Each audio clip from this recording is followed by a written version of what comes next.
మన YouTube family మెంబర్స్కి అందరికీ మరొకసారి హ్యాపీ న్యూ ఇయర్ అండి. ఈరోజు మినీ వ్లాగ్లో అయితే లంచ్ కోసం ఏం చేస్తానో చూపిస్తాను. అలాగే మీరు జనవరి 1కి ఏం స్పెషల్ చేసుకున్నారో, అలాగే 31st రోజు ఎలా సెలబ్రేషన్ చేసుకున్నారో అన్నది కామెంట్ సెక్షన్లో అయితే కామెంట్ అయితే చేయండి. ఈ రోజు స్పెషల్గా అయితే నేనైతే ఆలు గ్రేవీ చేశాను, అలాగే బగారా రైస్. మార్నింగ్ అయితే దేవుడికి అయితే నేను పులిహోర అలాగే దద్దోజనం అయితే చేశానండి. ఈ రోజు స్పెషల్ అయితే ఇవేమాయి. మార్నింగ్ 5:15కి నా పూజ అంతా అయిపోయిందండి. ఆ తర్వాత అయితే ధనుర్మాసంలో 17th రోజు అండి. ఈ రోజు టెంపుల్కి అయితే వెళ్తానని చెప్పాను కదా, మీకు రెగ్యులర్గా నా వీడియోలు చూసే వాళ్ళకైతే తెలిసి ఉంటుండొచ్చు.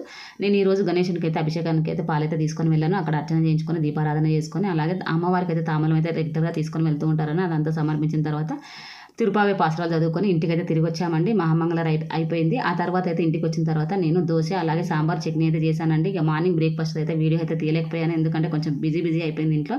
నిన్న నైటే మా పిల్లలు 1:30, 2 అయిందండి పడుకునేసరికి. వాళ్ళు నిద్రనే లేవలేదు. వాళ్ళని వచ్చి లేపి అలాగే స్నానాలు చేయించుకొని దేవుని మొక్కించి టెంపుల్కి అయితే వెళ్ళేసి వచ్చాను. నచ్చితే లైక్ చేయండి, సబ్స్క్రైబ్ చేసుకోండి. ఓకే.